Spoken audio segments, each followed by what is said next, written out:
Hello, fictional. Welcome to the crossover What Ifs. Today we are gonna see, what if Naruto got harem with Moka, Ruby and Akua? Part 1. Huge shout out to Houkaru Kisaragi for this story. If you end up liking this video, please consider subscribe, so without further ado, let's get into the video. Please, Issa-san, help me take care of my son. Minato bowed before the greatest vampire lord earnestly. The oracle has informed me through my dreams. The Kyubi will be released from my wife's womb. I don't want the villagers to hate my son for what he has no control of. This is not what my wife and I want. Hashina-chan knows the pain of being sequestered to isolation by the society and she understands the hatred. It's painful. Foolish humans. The silver-haired vampire growled. Why must I help you? Because you're a father as well. And you're a husband just like I am. Minato clenched his quivering fists. I just wish you can accept my proposal and raise my son as yours. I know that you do not have any sons. Naruto will take care of your daughters and treat them as his sisters. I'm sure of it. Issa contemplated as he twirled with a string of his silver hair. Akua is currently in overseas. Kalua will be lonely if she has nobody to play with and she will be a few months younger than Naruto. However, the Kyubi no Yoko is a powerful demon that holds unparalleled power that even I must be wary of him. I just couldn't believe humans could devise seals to imprison the demonic fox into a feeble child. If I train Minato's son to synchronize his soul with the Kyubi, maybe he will become a hybrid demon. That way, he will be loyal to me and at the same time, protect my daughters. Very well. I will not intervene with human affairs. Once the sealing is done, I will bring the child back with me to Castle Akashia. The vampire lord exhaled a heavy breath before vanishing into a violet lightning bolt. Thank you. Minato looked out of his office's window with a sorrowful smile adorning his face. Issa was unfazed at the dreadful semblance lingering in the atmosphere. The pungent blood leaking from the dead corpses scattered on the unforgiving earth disgusted the vampire lord. Issa strolled gracefully towards Minato and Kushina lifeless forms and sighed in deepest melancholy. If I have not owed you that favor, I will not even wish to do what I have to do now. May your souls rest in peace. The vampire lord carried the crying child into his hands and examined the new host of the nefarious Kyubi no Yoko. Naruto Shuzen, you shall be my son from today onwards. Your allegiance, loyalty and soul are bound to me. 6 years later. Kalua-chan. Put the marinated lamb into the oven and set it to 25 minutes. Naruto yelled as he diced the vegetables. Okay. Are you sure daddy won't be mad at us for secretly using the kitchen? Kalua asked in uncertainty and accidentally twisted the timer to half an hour. You know he is very overprotective over us. So what if he knows? He's not gonna do anything to us. Worst case scenario, he would lick us to death. Besides, if he restrains the two of you doing anything drastic, you won't gain any experiences in life. That's boring. The blonde chirped cheerfully before he ladled the pot of soup to have a little sip. Ah. The soup is ready. Little Moka was sitting on the chair, watching fervently at her siblings preparing lunch. Ani-sama. Me hungry. Naruto chuckled at his younger sister and pinched her cheeks. I am hungry. Hungry. Not hungry. The younger vampire blinked innocently at her caring brother. Me hungry. Just sit here quietly, alright.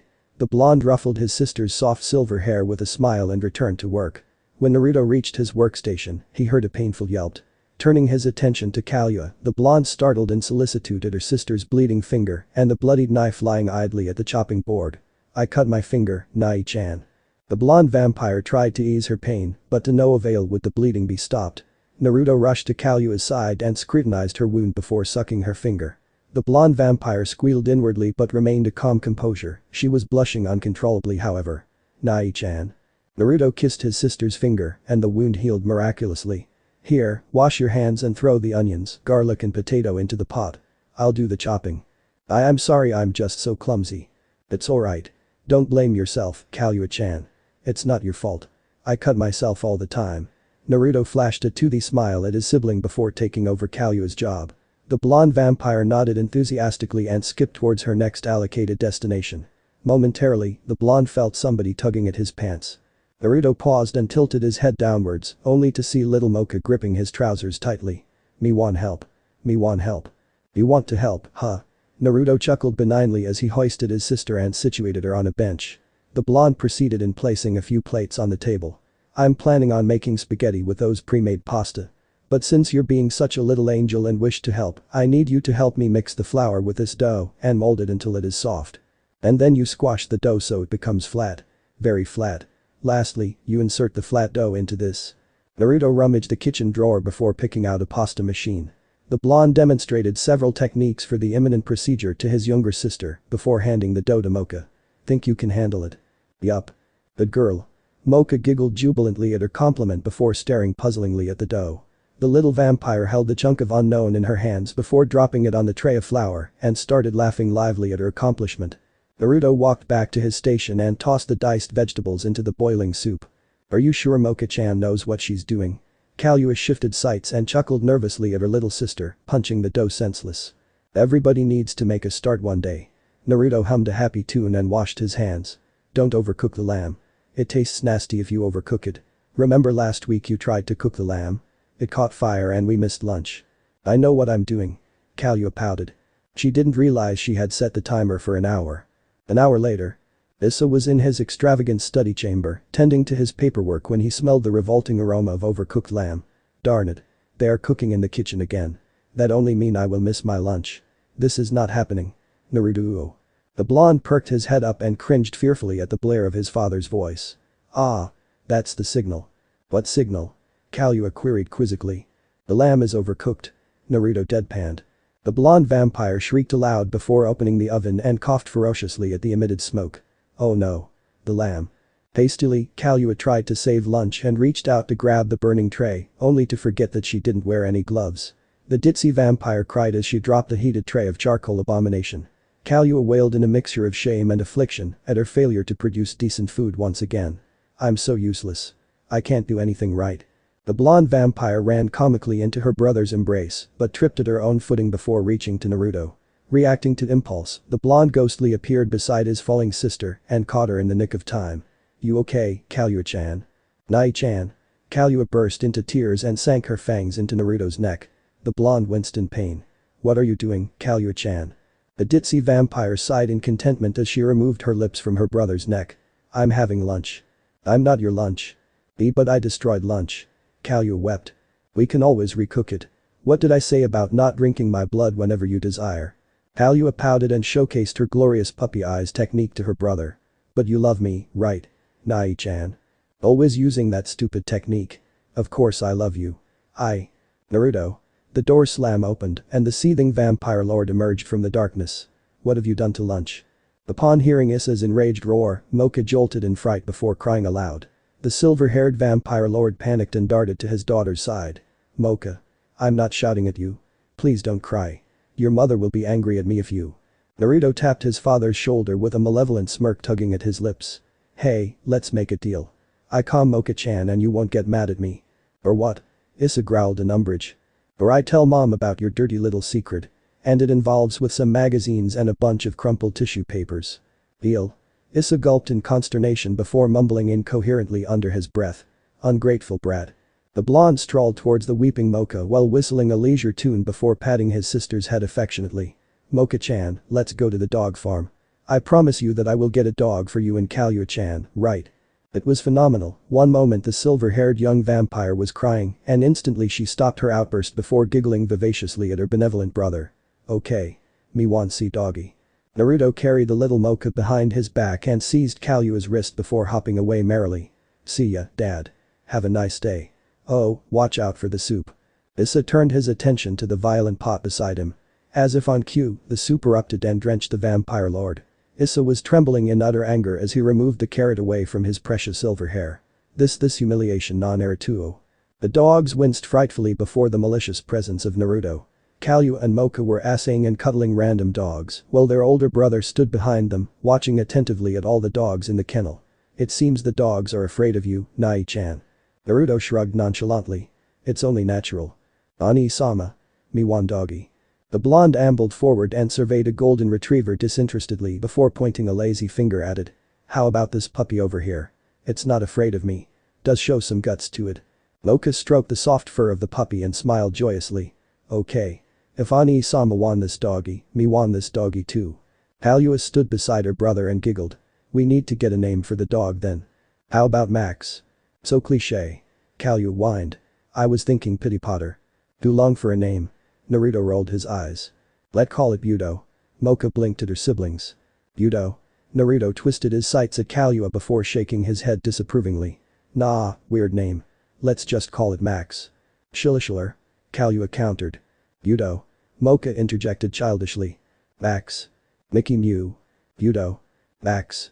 Pinky Cuckoo. Kallua chirped. Naruto's brow twitched in annoyance. Kallua-chan, you keep changing weird names for the dog. And no, Budo rhymes with my name. I don't want no dog's name rhymes with my name. Max will do. Okay. Moka agreed with a nod and Kallua sighed. Max sounds so boring. I'll go pay for the dog and all the necessities. Stay here. And if you see any strangers trying to buy you off, kick them in their little piss pump. Naruto stuffed his pockets with his fists and walked towards the counter insouciantly. Unbeknownst to the trio, a few demons had their eyes locked on the defenseless vampires. When the blonde left, the assailants approached the sisters and cackled sinisterly. Hello, fair maidens, do you two want to know a secret? Moka nodded naively, whilst Kallua was wary of the three demons. Nai-chan told us not to talk to strangers. Well, we are not strangers. We just want to be friends with the two of you. Oh yeah? We just want you to scram MMPH. The demons clamped their hands at Kallua's mouth before seizing Moka and darted away. Perceiving an ominous danger, Naruto dashed out from the counter and was petrified at the disappearance of his sisters. The blonde extricated his dilemma swiftly by sniffing the atmosphere and caught sense of his sister's fragrance. Naruto morphed into a rampaging flame and sped towards to the rescue. Let us go. If you don't, when our Nai-chan comes, you'll all be sorry. Kallua exclaimed, trying her best to conceal her fear. She would never submit herself to the vile demons, she was, after all, a proud vampire. Moka was confused and scared however and cried. Ani-sama. Bad guy. Ani-sama. Shut up, stupid girl. Yell one more time and I'll rip your tongue out. That's enough. A familiar presence barricaded the demon's path. Put my sisters down and we can talk about this. Ani-sama. Moka cheered. Nai-chan. Kallua felt relief, she could always count on her brother. Sorry, but we need them. Our organization requires the essence of vampire blood, maidens preferably. Get out of our way or you'll suffer excruci. Let my sisters go or you will suffer excruciating pain. Naruto furrowed his brows, his body suddenly ignited into flames. God, if they wish to abduct someone at a vampire's caliber, at least send someone competent enough to take down a matured vampire. Not some half-assed bitches. The demons were expected to quaver in fear. Instead, they snuck out a device and pressed a few buttons on it. The outcome was instantaneous. Naruto suddenly dropped to his knees and clutched his ears, screaming in agony as he trembled furiously. Moka and Kallua were crying, trying their hardest to struggle their way out of the iron grips from the demons. Naruto's eyes were bleeding blood and the crimson liquid cascaded along the curvature of his cheeks. The demon sneered as he kicked Naruto in the guts, effectively sending the blonde sliding through the mud. Ain't so tough now, huh? Our organization knows of your powers. We have been observing you for a long time, Naruto Shuzen. Unlike your sisters, you're not a vampire. We know what you will become in the future. Since you've already stepped into your own grave, I guess we'll do the honor to end your life. Can't let you to hinder our plans in the future, huh? Relax, we'll make sure your sisters will be treated good for sure. Naruto gritted his teeth in frustration. You bastard. Whatever the device was, it was killing Naruto. The blonde crawled towards his sister, desperately trying to reach out for them. Kallua and Moka sobbed as they too tried to grab their brother's hand, only for the demons to jerk away and chortled. What a touching scene. Too mushy for my taste. We wasted too much time. Let's go before. Before what? The demons turned and witnessed Issa Shuzen, the vampire lord, in all his glory glaring furiously at them. You dare kidnap my daughters, hurt my son and expect to live. What insolence. With a snap of his fingers, the demons were blasted by an invisible force and were sent sailing through the air, crashing onto the trees in the process. Freed from the demons' grasps, Kallua and Moka rushed to their brother's side. Nai-chan. Hang on. We'll get help soon. Ani-sama. Moka tried to wipe off the blood stain from Naruto's cheeks with her tiny fingers. The last things Naruto saw were his crying sisters and his father performing a magic spell. The rest was darkness. Opening his eyes weakly, Naruto realized that he was facing the ceiling of his room. The blonde eyed his left and noticed Moka sleeping beside him, snoring lightly on his pillow. Turning his attention to his right, he saw Kallua sleeping with tear marks adorning her face. Naruto recalled the event that took place earlier the day and sighed. The blonde sniffed the air and smelled the aroma of black pepper steak, with steamed vegetable lingering in the atmosphere. No doubt his sisters must have been eating their dinner while watching after him. The blonde smiled as he planted kisses on Moka and Kallua's foreheads before climbing out of his bed silently. Naruto spared his sisters one last glance before leaving his room. Naruto strolled through the hallway aimlessly. His pathway coincidentally led to the garden and he was pleased with it. When he reached his destination to admire the moon, he was surprised to see his mother seating on the bench, watching the stars while cuddling Issa. Naruto grinned and mocked a cough. Heh, am I interrupting something? Not at all.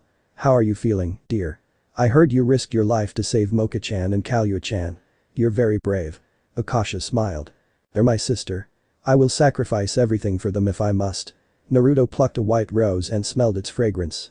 And I'm fine. A little headache, but I'm fine. Issa nodded. That's good to know. I am surprised that they know of your true identity. It's all your fault for being too lax over our mansion security. Akasha nudged her husband's chest. It's not like any demon can beat us. How do you explain what happened this afternoon? Issa sighed. That's an exception. I will see to it to the truth. And Naruto, do not go out with your sisters anymore. Your mother and I have too many enemies. I understand. Naruto grimaced. Dad. Yes. I want to intensify my training. Akasha arched a brow. Are you sure? I mean, what happened today is not your fault. Don't blame yourself. Moka-chan and Kallua-chan almost got hurt because of my weakness. You can't blame yourself, Naruto. Issa explained. They have developed technologies to counterattack your powers. Unless you reach to maturity, their technologies will have a severe effect on you. That's why I need to get stronger. To prevent anything to happen to my precious people. Akasha giggled. So young yet so charming. Say, Naruto, since you love your sisters so much, do you want to marry them one day? Moka-chan and Kallua-chan will be lucky to have you as their husband. I don't really care about the vampire's tradition, where royal vampires must marry to royalty, and I'm sure Issa-kun doesn't care as well, right? Issa averted his eyes away. Right. Naruto, however, was blushing. No. I can't accept that, mother. They're my sisters. That sounds so wrong. I mean, isn't that incest? Technically, no. They're not related to you, so that doesn't count. Akasha beamed. But they're still my sisters to me. It's alright. When you reach puberty, you will have second thoughts about the matter. Just remember that you're the best candidate for a husband for them. I can't trust anybody to love them more than you do. Sibling love or that kind of love, you decide. The blonde's blush only deepened. Mom. Issa took the opportunity to save his son from further embarrassment and coughed. Anyway, we will proceed to the training tomorrow. Now go sleep. You deserve it. Good night, Dad, Mom. Naruto bowed, twirled around and walked to his bedroom. Good night, son. Good night, my dear, and don't forget about the marriage proposal. Akasha waved cheerfully at her son, who seemed to walk even faster after her statement. 3 years later. Meeting Kokoa was uneventful. The day he was asked to escort his new younger sister as a tour guide by his father, he knew something was not right. The girl was raised by her mother who often neglected her. Her reason of coming to the mansion was the same as Kallua's reason.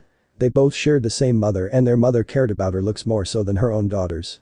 Issa had no choice but to bring her back. Akasha was a marvelous mother and his children loved her more than him. Hell, his children loved Naruto more than Akasha.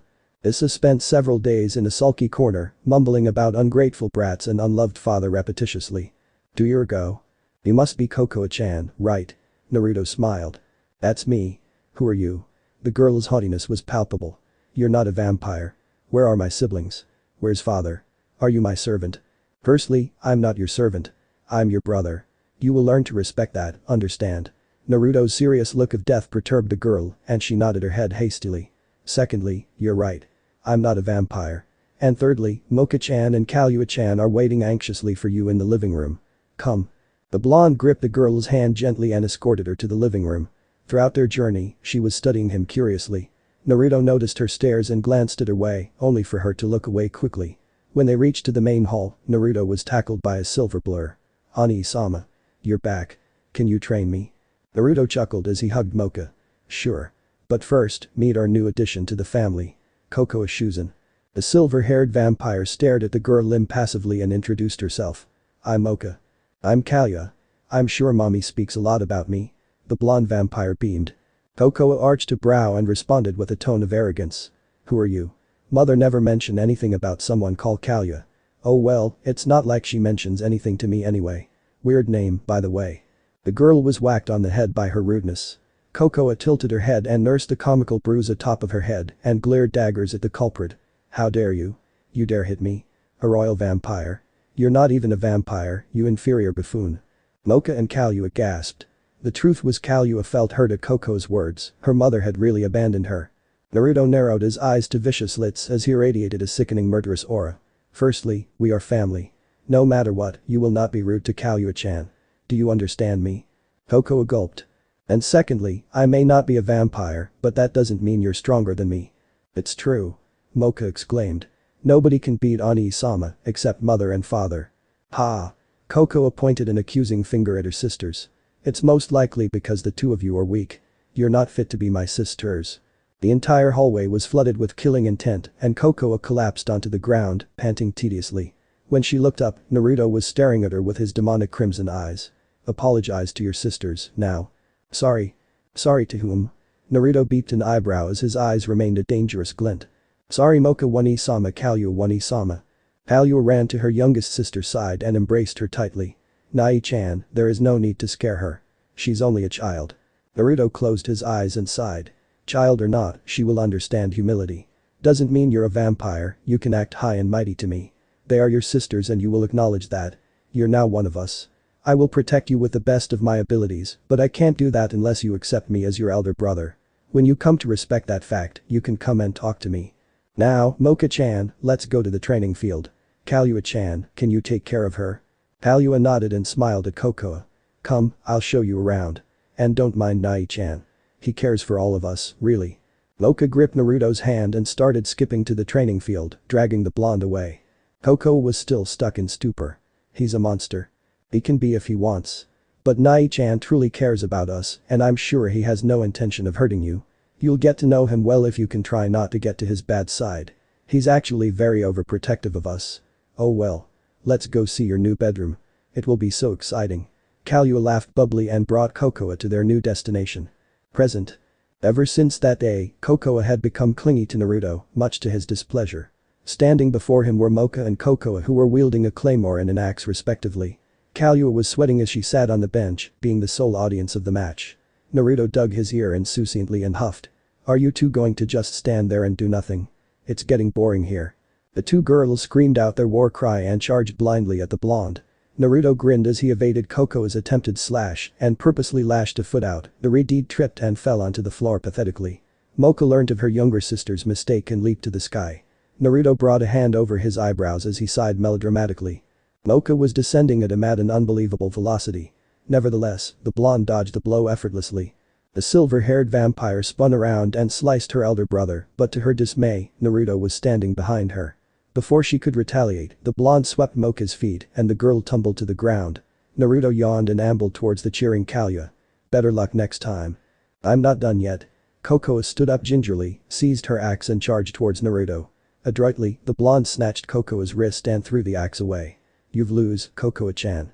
Kokoa attempted a sneak kick, but her foot was halted when Naruto pulled her closer to him and forced her to lose her own momentum.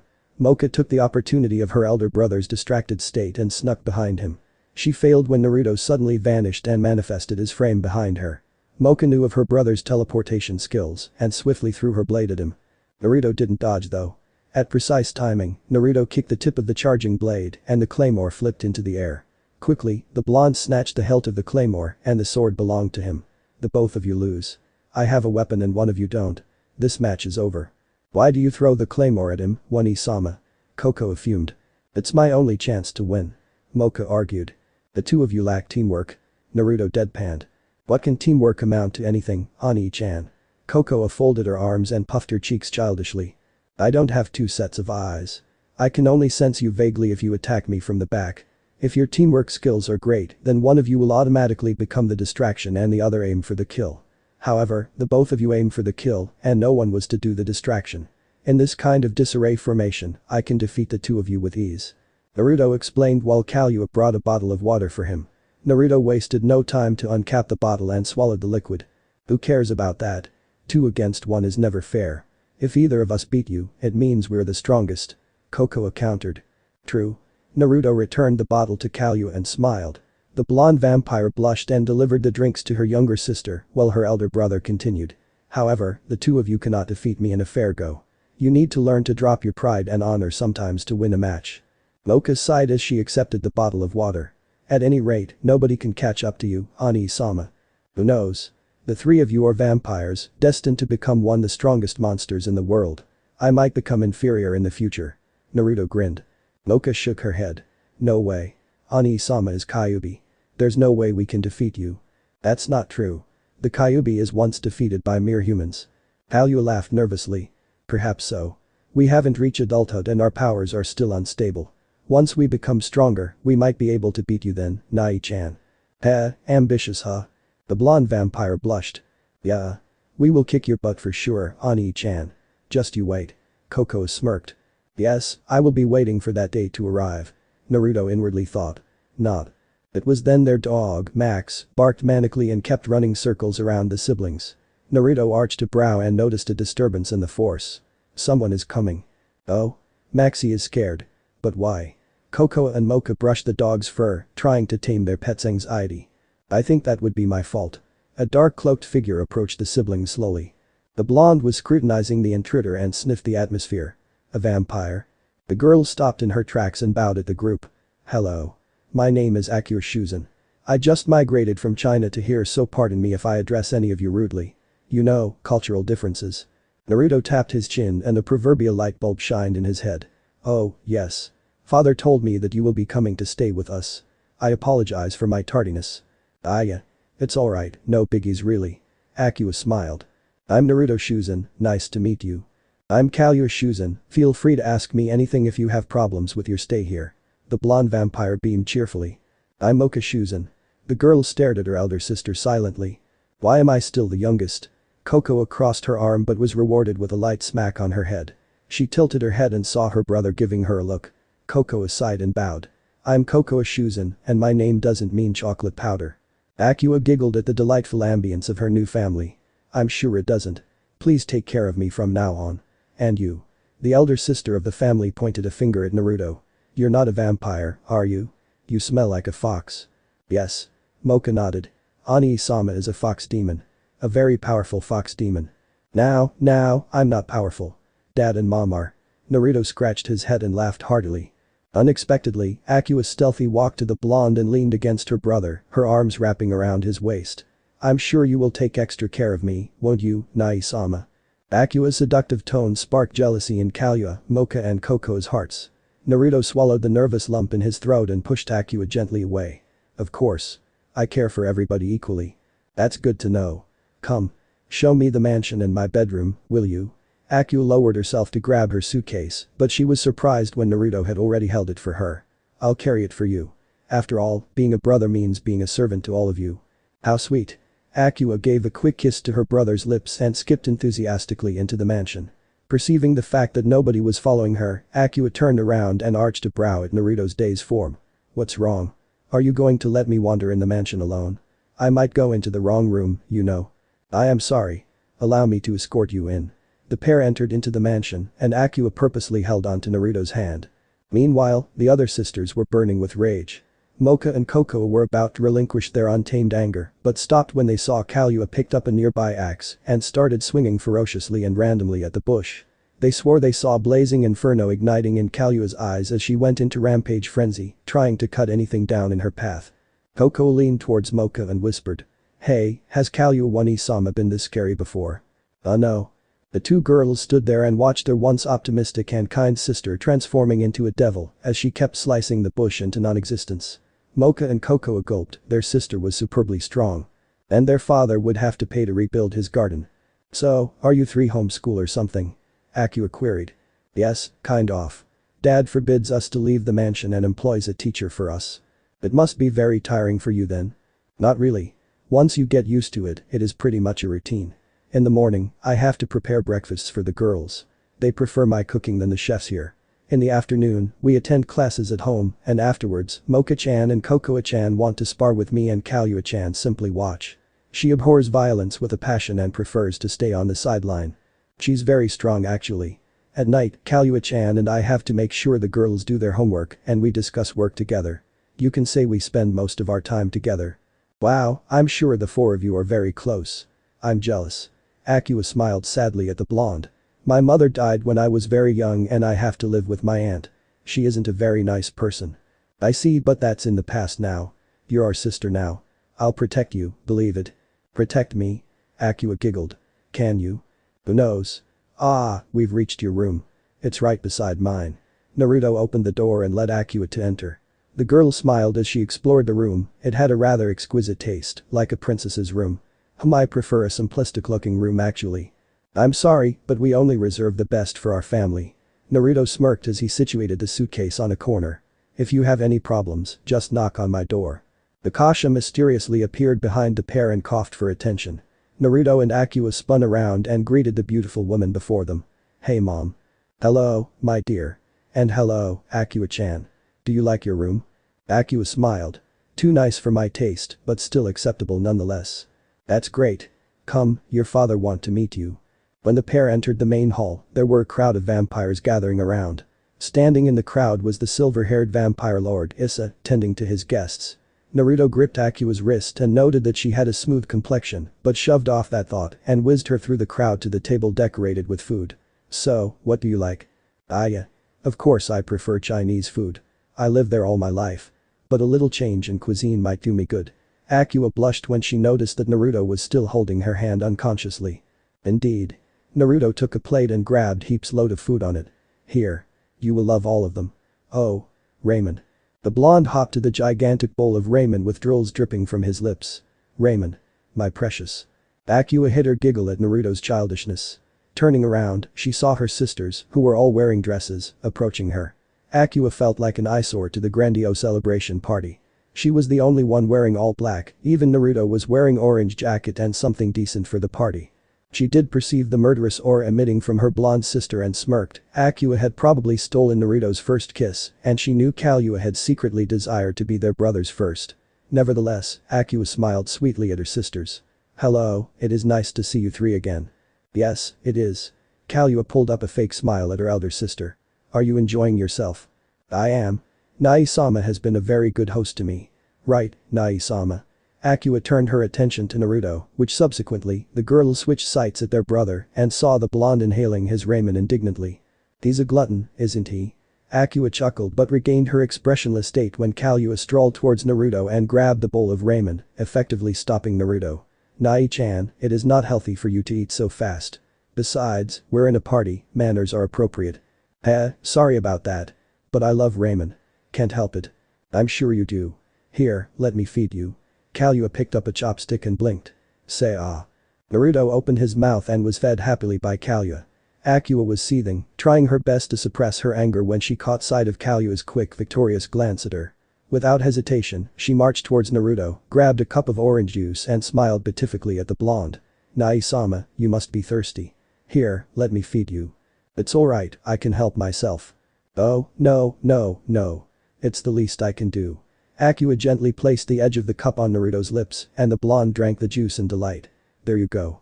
Thanks, Akua-chan. Kallua was angered at the smile Naruto directed at Akua and seized a cottage pie. Nai-chan, I think you should try some of this cottage pie. It's good. Really? Yes, here, let me feed you. Akua responded immediately by snatching a chocolate brownie. Nai-sama, I'm sure you love sweets. Here, have a brownie. Kallua tossed the cottage pie away and snatched a glass of mango pudding. Nai-sama, the brownie is too sweet. Here, the mango pudding will do just great. Akua gritted her teeth in frustration, threw the brownie away and grabbed a chunk of cheese. Here, eat cheese. No. That's unhealthy. Here, eat my chocolate chip ice cream. Do you want to fatten up Nai-sama? Nai-sama, don't mind her. Here, eat this strawberry fudge trifle. Nai-chan hates that. Nai-chan, eat some of this caramel slice. Caramel slice. Nai-sama, don't listen to her.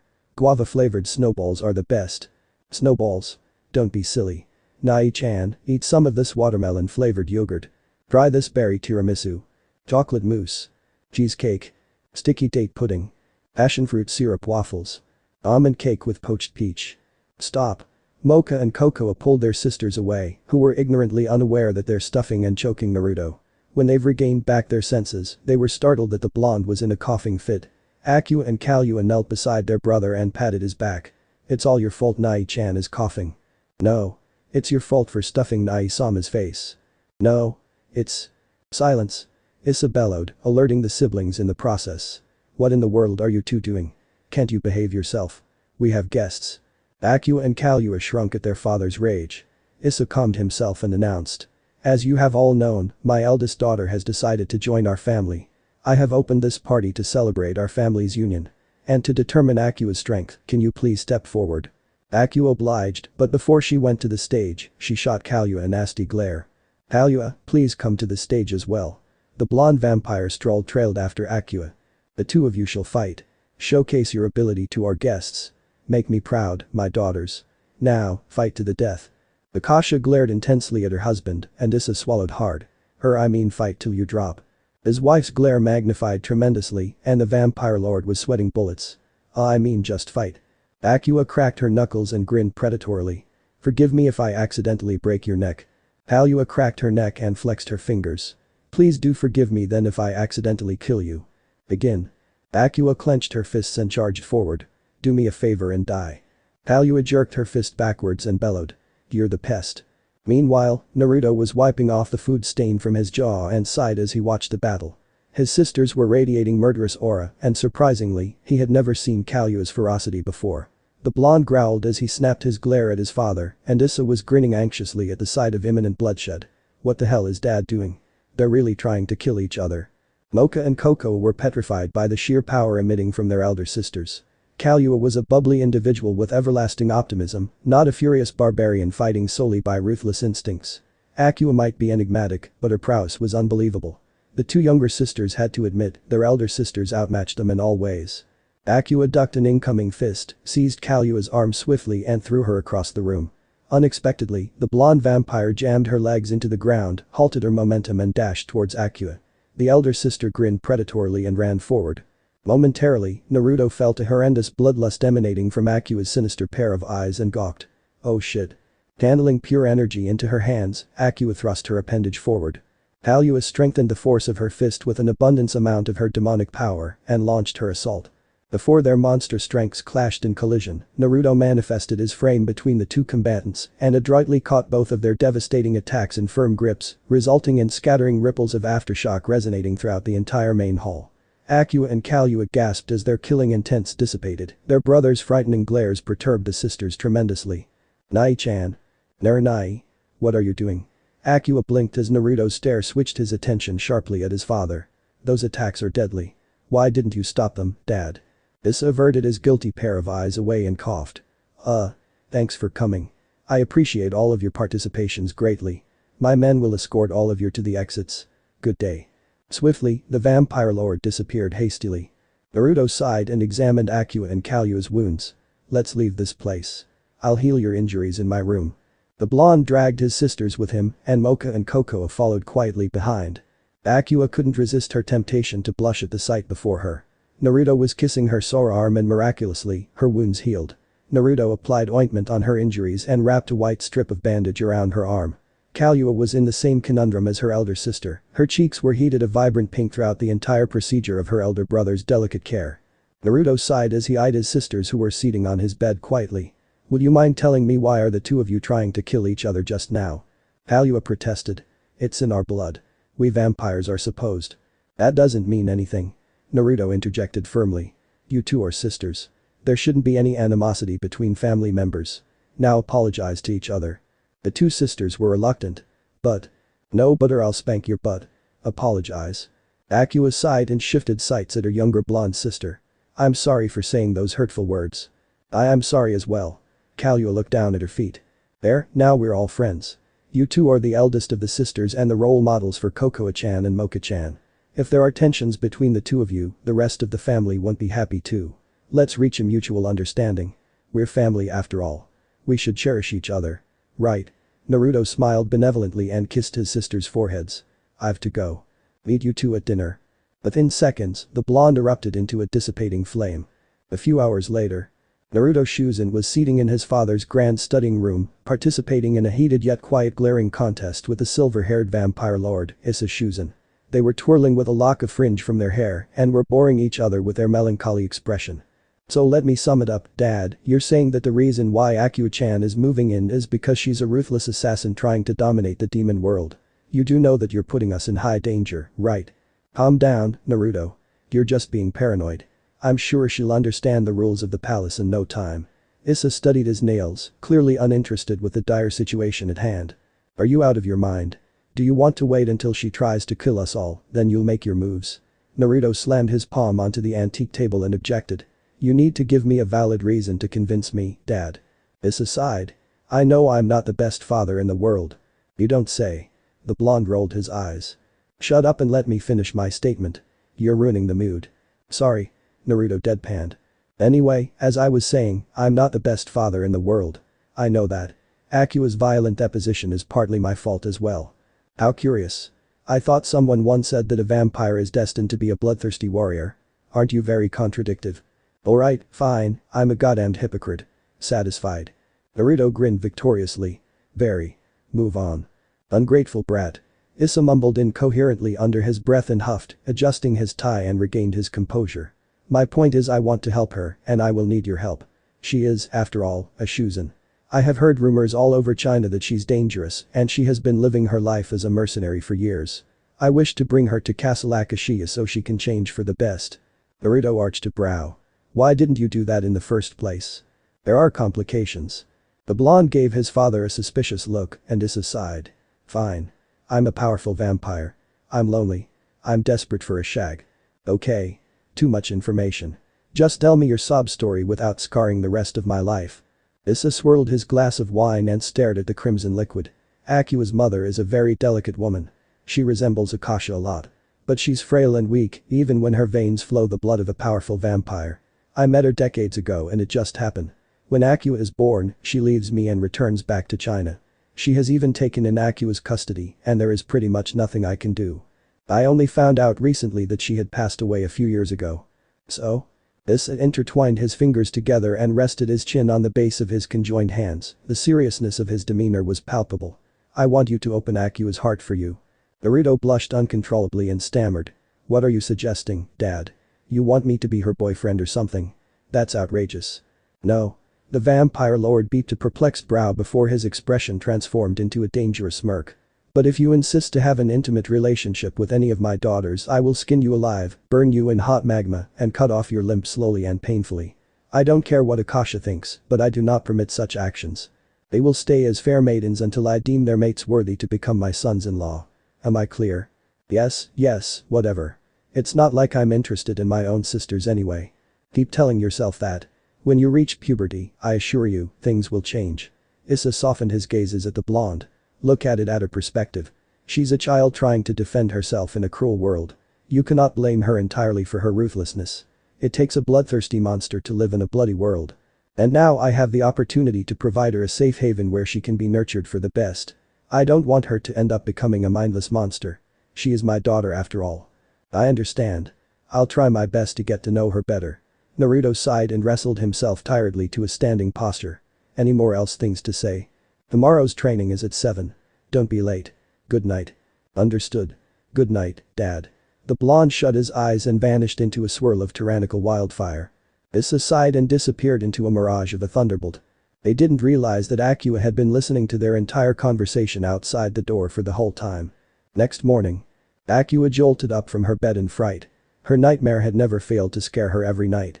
She might keep her tough demeanor to conceal her weakness occasionally, but her facade shattered every time she fell asleep. Sighing heavily, Akua stood up from her bed and examined her room. I'm still not used to this luxury. Naruto plated the last dish onto the table when Kallua entered into the kitchen. The blonde smiled at his sister. Good morning, Kallua-chan. Good morning, Nai-chan. Kallua seemed to be avoiding her brother's passionate gazes, and it irked Naruto. The blonde slipped his gloves off, placed it on the counter bench and walked to his sister. Holding her shoulders gently, Naruto perceived of his sister's chagrin. What's wrong? Kallua-chan. My mother is coming. Naruto widened his eyes in dismay before regaining his bearings. Oh. Okay. Nai-chan if you wish. No. It's alright. The blonde returned back to the sink and washed the dirty bowls. Kallua sighed and sat on her seat. Mother despises Nai-chan a lot. What should I do? At that moment, Kokoa and Moka ambled into the dining room and noticed the unusual dark ambience radiating within the room. Kokoa beamed and greeted her brother in delight. Naruto responded with a strained smile, which was something unusual the sisters noticed. Kallua sighed and muttered. Kokoa. Our mother is coming. Kokoa gasped and Moka darted her startled sights at her brother's back. Akua strolled into the chamber and spotted Kallua staring stoically at her plate of food, Kokoa gawking like a goldfish and Moka sweating. Naruto twirled the tap shut before situating himself on his seat. Naruto picked up his utensils and stared oddly at his quiet sisters. What's wrong? You four don't like pancakes. No, it's just Kalua was unsure what she should say. Akua arched a brow. I don't know what's going on, but there is definitely something wrong in the mood. Abruptly, Moka pulled Akua to a corner and whispered promptly into her ear. Kokoa and Kalua's mother is coming. The elder sister tilted her head sideways in confusion. So? Daikuro hates Ani-sama with a passion. In fact, she hates me too. I think she will hate you too. Naruto took the opportunity to interrupt. Moka-chan, what did I tell you about babbling things on people's back? But Jaikuro. She is your stepmother. You will respect her as such, understand? Moka sighed at her brother's impassiveness and nodded meekly. Okay. That doesn't mean I like her. Akua sat on her seat and witnessed a doleful silence entering the room. Naruto beamed cheerfully. Let's eat. The pancake tastes nasty if it turns cold and soggy. Come on. I made this to celebrate our first breakfast with Akua-chan. The sisters tried their hardest to smile and ate their pancakes. Akua was an observant individual, and her profound wisdom and decoding emotions were unrivaled. She had noticed that her brother had not been smiling his genuine smile for the entire day. Naruto's fake smile was easily deciphered by the eldest sister of the family. After all, it took one to know one. She had lived her life faking smiles. When Jaikuro arrived, the siblings stood on the doorway in formality. Issa and Akasha manifested their frame before the siblings and waited silently for the imminent arrival of Kokoa and Kalua's mother. Akasha placed a comforting hand on Naruto's shoulder and smiled softly. Calm yourself, Naru-chan. I am calm, mom. The door slammed open and everybody switched their attentions to the entrance of the doorway. Eclipsing the bright light stood the silhouette of Jaikuro. She had wavy orange hair and pink lips. Adorning on her hair was a beat-tail hat with veils and feathers that enhanced her elegance. She wore a dark gown, a necklace beaded with pearls encircling her neck and a fur scarf draped over her slender shoulders. Emitting from her frame was sheer superiority and her stance was filled with grace. For someone who had given birth to 2 daughters, she sure didn't look anything like a mother. Daikuro walked towards Issa and embraced him. The woman proceeded to hug her daughters before noticing an unfamiliar addition in the family. Pointing a finger at Akua, Jaikuro sneered. Who's she? This is Akua-chan, our sister. Naruto feigned politeness with a shaky smile. Do I give you the permission to speak, Fox? Enough. First day of your return and you're already thirsting for an argument. Naruto is family. Be used to it. Issa said calmly. Jaikuro rolled her eyes and shot a nasty glare at Moka. The girl winced at her predatory stare. Naruto sighed and took a tentative step forward. Mother, you must be tired from your. Without acknowledging Naruto's presence, Jaikuro twirled around and walked away. Butler, go get my luggage and bring them to my room. And dispose of that dog outside the main gate. Did I even give permission for the pest to be in my sight? The unnamed butler bowed and asked in a fearful tone. Your room is this way, Lady Jaikuro. Daikuro beat her brow and stared fiercely at the butler. If my memories serve me right, Issa's room is that way. But Lady Akasha is. It's okay. I'll sleep in the guest room. Akasha sighed. Issa, however, objected. Jaikuro, you're only living here momentarily. There is no need for Akasha to move all her things to the guest room. I don't care. Jaikuro smirked. I will be sleeping in our room, Issa. End of the conversation. The conversation ends when I said it ends. Issa growled and his wife shrunk under his wrath. You will not be unreasonable in this trivial matter. It is simply inconvenient for Akasha to just move her things to the guest room. You're only staying here for a few days. There is no need of you to replace Akasha's belongings with yours. Daikuro wouldn't submit to her husband's will and protested. I didn't give her any permission. Enough. I don't want to quarrel with you over mundane matters in front of our children. Our children? Kalua and Kokoa. Or those things you called your offspring? Jaikuro shot a glare of disgust at Akua, Moka and Naruto. Akasha had enough and bared her fangs at Jaikuro. I will not have you insult my children. And what are you going to do about it? You and your abominations. In an instant, the entire hallway was flooded with murderous bloodlust and everybody was pressurized by a sickening killing aura emanating from Issa. Continue your nonsense and I'll kick you out of this household, Jaikuro. My patience is not limitless. You will do as I said and move into the guest room.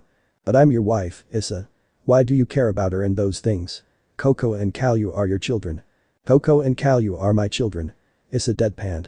But Moka, Akua and Naruto are my children as well.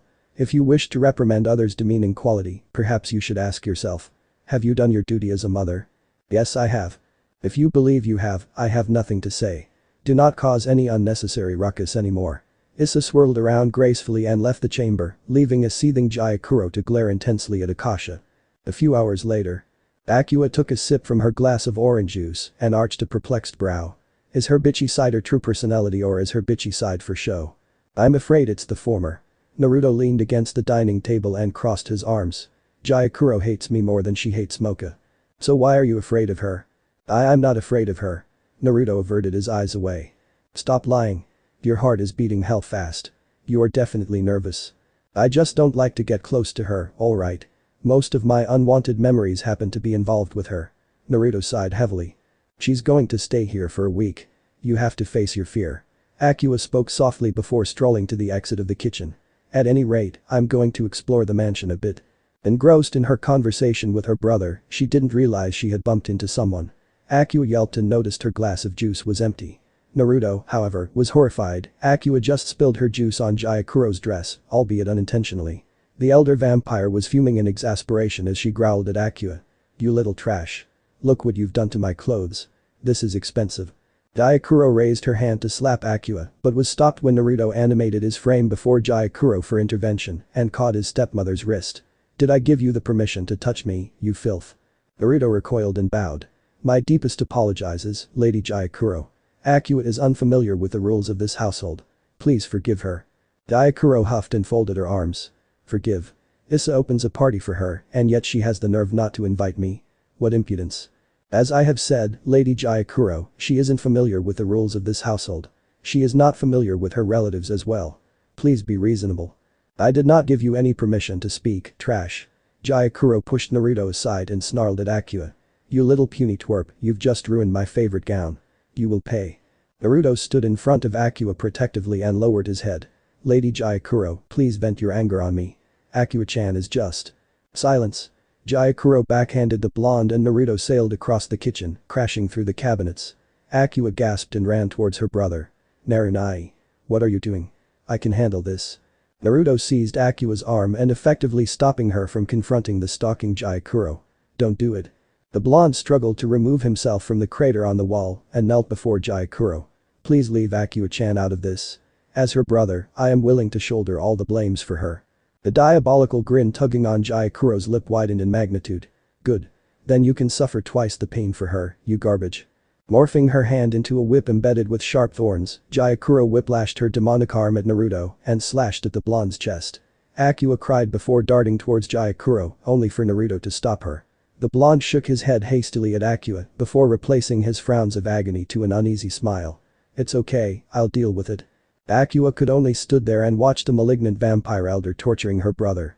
The awful cracking reverberation emitting from Jaikuro's whip caused Akua to cringe every time the whip made impact on her brother's body. Her stepmother was cruel, Akua just didn't understand Naruto's hesitation and reluctance. When Jaikuro was done with the torment, she spat at Naruto indignantly and left. Akua quickly knelt beside her wounded brother, tears of confusion swelled in her eyes. Narunai why? Lady Jaikuro is a very influencing entity in the politics of the Vampire Council. She is not just an elder of the Vampire Council. She also holds power akin to a monarch, and her authority status in the race of the vampires is unchallenged. If you attack her just then, she will make your life miserable and make sure you live the rest of your life in constant paranoia. Just let her vent her anger on me and leave it as that. Don't pursue the matter anymore. She is someone you cannot mess with. Not with the use of violence. Naruto sighed and stood up, his injuries were healed, courtesy of his superb regeneration ability. Akua was surprised of her brother's recovery fate. Your wounds. Instant regeneration. It is better me enduring the ordeal than you. I can heal fast. Throwing Naruto's arm over her shoulder, Akua slowly dragged him to his room. You know you don't need to do that for me, right? I said I'll protect you. That's what brother is for. Naruto smiled at her, and the elder sister of the sibling couldn't help but smile as well. Palua, Moka and Kokoa were chattering in the living room until they spotted Akua aiding Naruto to his room. They gasped in terror at their brother's bloodied clothes. Moka stood up from her seat and ran towards her brother. Ani-sama. It's okay. I fell from the stairs. Naruto chuckled lightly. Palua was concerned of her brother's injuries and ambled cautiously towards him. I don't know about you, but from my experience, you can't bleed that much from falling. Nai-chan, did my mother do this to you? Akua nodded. No offense, but your mother is a total bitch. The elder sister brought Naruto into his room and slammed the door shut. Kokoa sighed dejectedly. There is nothing we can do. But we can't let your mother bully Ani-sama like this. This must stop. What must stop?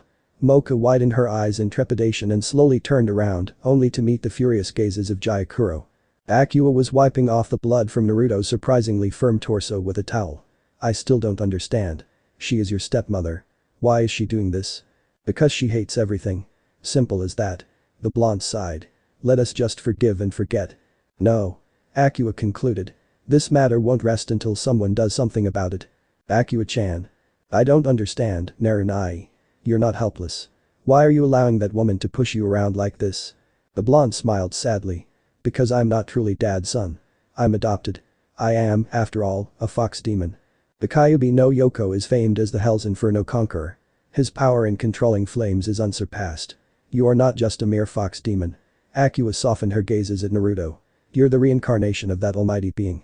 Besides, I'm sure you're not just an adopted son to father. Maybe, maybe not. Their conversation was interrupted when they heard Moka's scream of distress. Without hesitation, Naruto dashed out of his room.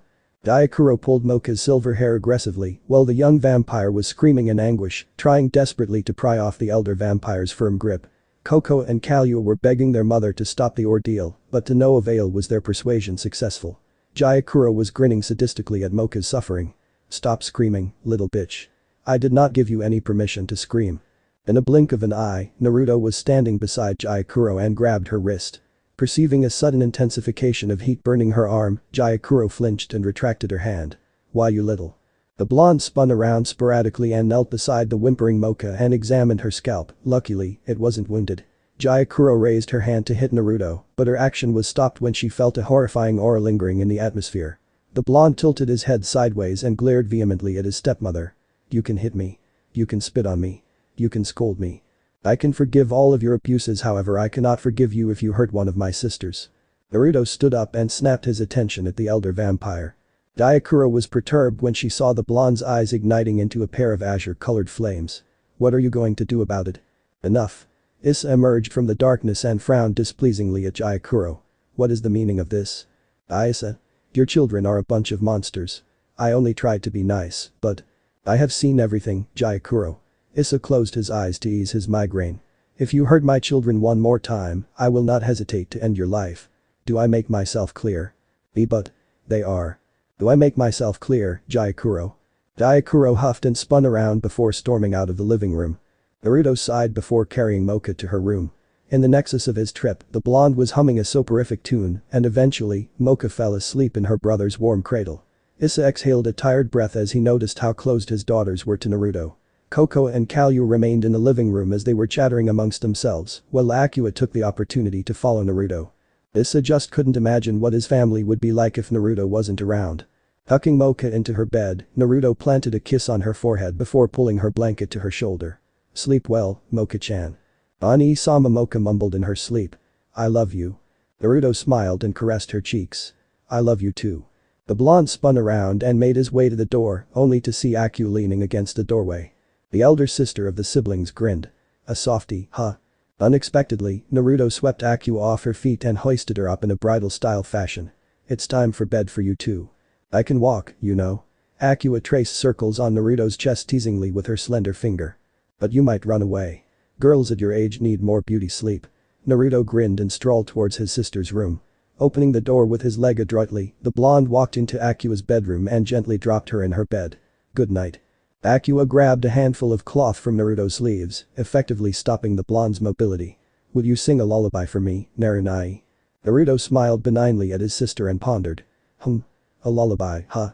Akua nodded anxiously. I like a love song for a lullaby. Love song, huh? Someone who is able to sing a love song doesn't necessarily means that certain someone is capable of loving another person. Getting philosophical, aren't you? Akua giggled. Just sing something for me. Naruto leaned down and whispered in his sister's ear. Let me be your hero. Would you dance if I asked you to dance? Would you run and never look back? Would you cry if you saw me crying? Would you save my soul tonight? Would you tremble if I touched your lips? Would you laugh? Oh, please tell me these. Now would you die for the one you love? Hold me in your arms tonight. I can be your hero, baby. I can kiss away the pain. I will stand by you forever. You can take my breath away.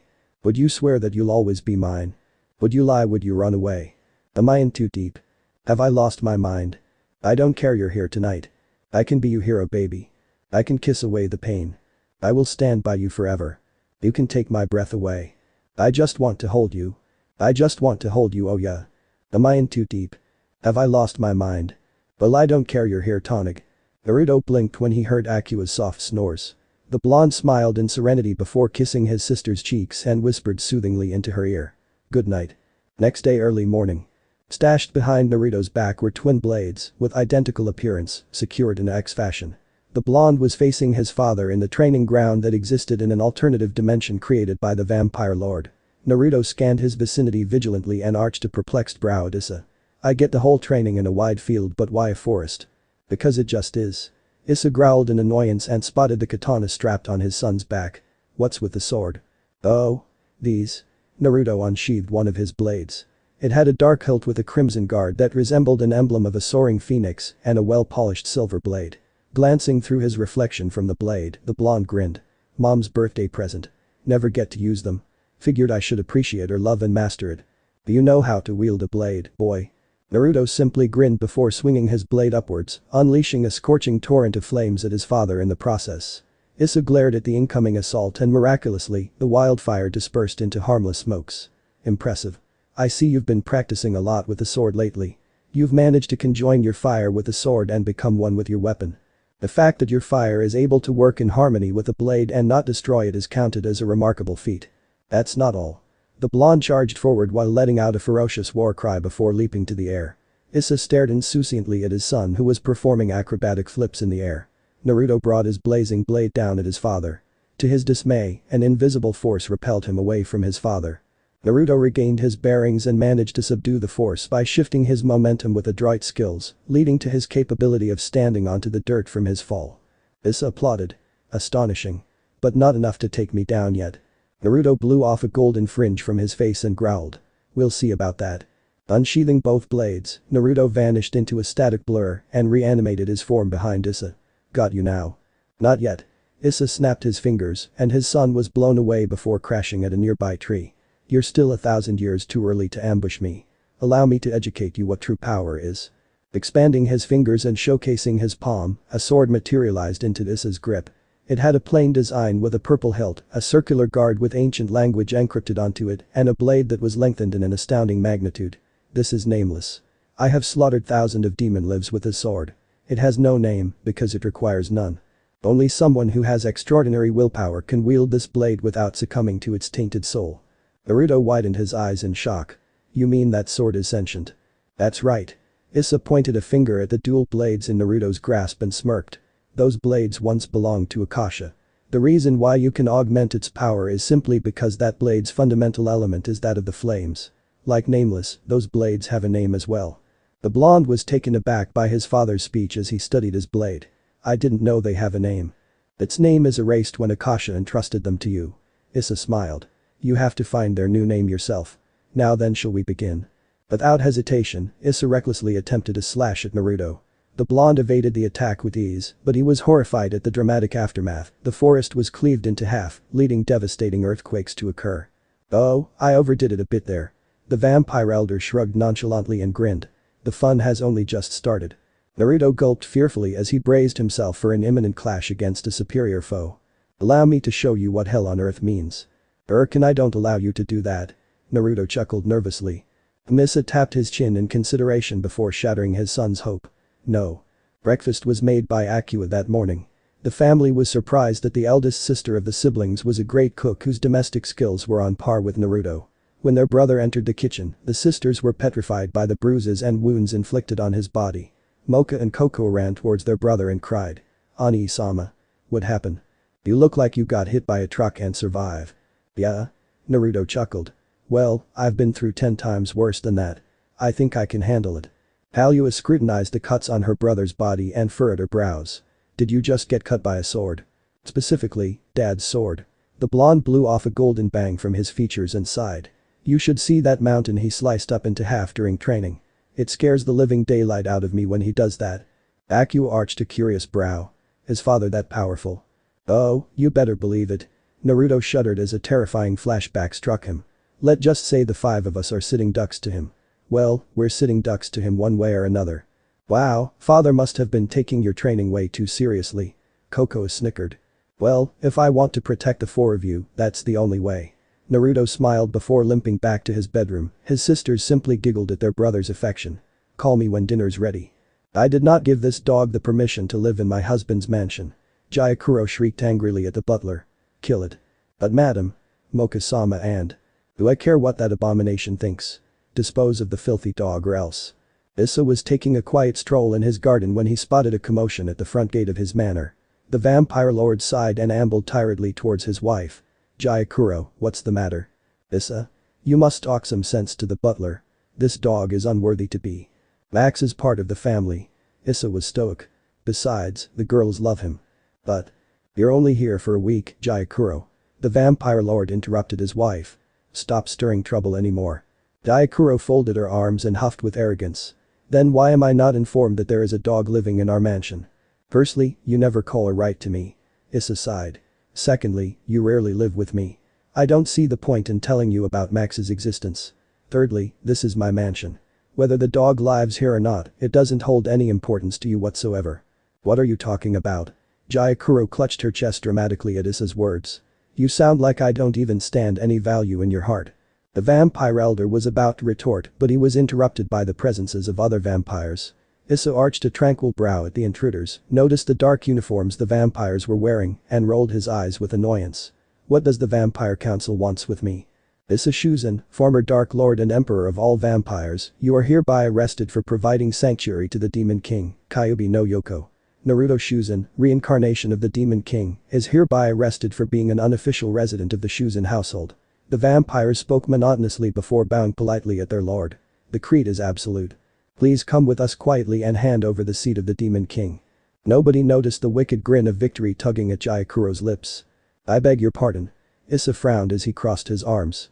The council is arresting Millard, former Dark Lord and current Emperor MMGH. The vampires were gradually levitated into the air while they were grasping their necks, choking roughly by a sudden force which was unwrapping their necks. Issa was merely staring at them in perfect stoic and tilted his head sideways. Insolent fools. The council dares issue such audacious warrant against me. Listen to me and listen clear, insects, I am capable of creating the council, and I am more than capable of squashing a bunch of idiots if I wish. Issa swiped his hands and spontaneously, the subordinates of the council dropped to the ground and stared apprehensively at the intimidating presence of their emperor. Get out of my sight. The vampires yelped aloud and dashed away. Jauro was sweating profusely. No matter how many times she had witnessed the display of Issa's indefinite amount of power, she would always feel a chill of anxiety crawling up her spine, and her stomach lurched when her husband turned his attention at her. Now that we're done here, I will take my leave. This is my last warning to you. Do not stir any more trouble for me. My patience is not limitless. But the snap of his fingers, Issa dissipated into a blur of electricity and vanished from his spot, leaving a frightened Jauro gasping for air. Naruto was resting in his chamber, enjoying the gentle breeze coming from his opened window, and smiled at the white clouds decorated on the emperor and blue sky. The blonde sighed and stared at this twin katana that were leaning against the edge of the wall. Naruto sighed before his ears twitched fervently and he sat up immediately. As if on cue, the door creak opened and Kokoa entered into the room with a tray of food in her hands. Ani-chan, I bring food with me. We'll eat dinner together. The blonde smiled benignly at his considerate little sister. Are you sure, Kokoa-chan? You know mother dislikes you eating in bedrooms. You know you're a messy eater. I don't care. I want to eat with Ani-chan. Kokoa pouted. Chuckling lightly, Naruto stood up from his bed and ambled towards his little sister before helping Kokoa to distribute the plates of food onto his bed. Alright, but don't let anybody knows about this. Your sisters will make a fuss if they find out about you and your naughty deeds. Kokoa giggled and nodded ecstatically. Okay. Let's eat. At that moment, Issa slammed open the door and disrupted their meals. Kokoa yelped in fright before she quickly hid behind her brother's back. Oh no. Daddy caught us. We're doomed. Issa scowled. Naruto. We're leaving. The blonde beeped a perplexed brow. Leaving? To where? The Imperial Coven. Issa Shuzen and Naruto Shuzen stood under the spotlight and were confronting the council. The blonde was sweating immensely before the unnerving silence the councilmen were prolonging. Naruto had never met the chamber of the council before and it was simply unpleasant standing in his shoe. He was aware of the conspiracy the corrupted councilmen had been scheming for decades and their ruthless disposition was not much of a secret. The vampire lord however was unusually tranquil at their dire situation. He was fondling the ring on his finger while an ominous shadow was concealing his features. The councilman finally broke the lugubrious quietness and coughed. Issa Shuzen. Issa Shuzen. The entire chamber shook violently as Issa's rage escalated. I've only been absent in this chamber for a few decades, and the lots of you have grown the nerve to flaunt your insolence at me. We're sorry for the rudeness, my king, but we must address this urgent issue now. Issa turned his attention to the speaker and narrowed his eyes in a threatening manner. And did I even give you the authorization to speak? You lots of incorrigible buffoons and your stunning ego are truly disturbing. The emperor snapped his fingers and his gothic throne materialized behind him. Seating casually on his throne, Issa crossed his legs and rested his elbow on the armrest. Now speak. I don't have time to waste. The councilman's vigor was enervated. Our deepest apologies, sir, but we cannot allow the presence of that. Issa stroked his chin with his finger and muttered. Stop babbling. We have come to realize that Kyubi no Yoko, the once proclaimed king of hell, has recently passed away. Although his demise was considered as highly classified information, we couldn't gather any information of a possible offspring that the almighty demon might have left behind. However, this particular set of beliefs is a mere divergence to the full picture. The truth is his reincarnation survives and he is now residing with you in Castle Akashia, my king. The councilman pointed an accusing finger at Naruto. We must destroy the seed of evil before it. Referred my son with the proper epithet. Issa growled as his eyes illuminated a sinister crimson. Yes, my king. The councilmen gulped fearfully and were reluctant to address Naruto with respect. The point is Prince Naruto's existence will undeniably be a threat to, not just the universe of the vampires, but to the nation of all demons. We cannot let Kyubi no Yoko restores his full power and whether he lives or not is not up to you to decide. Issa tapped his temples and scowled. But I do appreciate your concern for the welfare of our race. If there isn't anything else, I'll take my leave, gentlemen. My king. You must reconsider your impetuous decision. We must approach the situation without being obstructed by any subjectivity. We understand your love for the prince, but his destiny will affect our world. We're saying a dramatic change for the future of our race. The councilman spoke irascibly. We must solve this predicament before it exacerbate to the point of no return. My king, I will suggest we get rid of the root of all evil before. So you want me to kill my son? Issa narrowed his eyes vehemently. Is this what you want me to do? Please face the facts, my king. No matter how zealous and loyal he is, he will never be able to succeed you as the next emperor. He doesn't even meet the basic criterion of being a vampire. His veins flow the blood of a malignant demon that once conquers the unconquerable hell. It is simply preposterous to let him join our ranks and fight with us. My king, this is not the time for ambivalence. You shall not be pertinacious to this crisis. No. I will not kill him.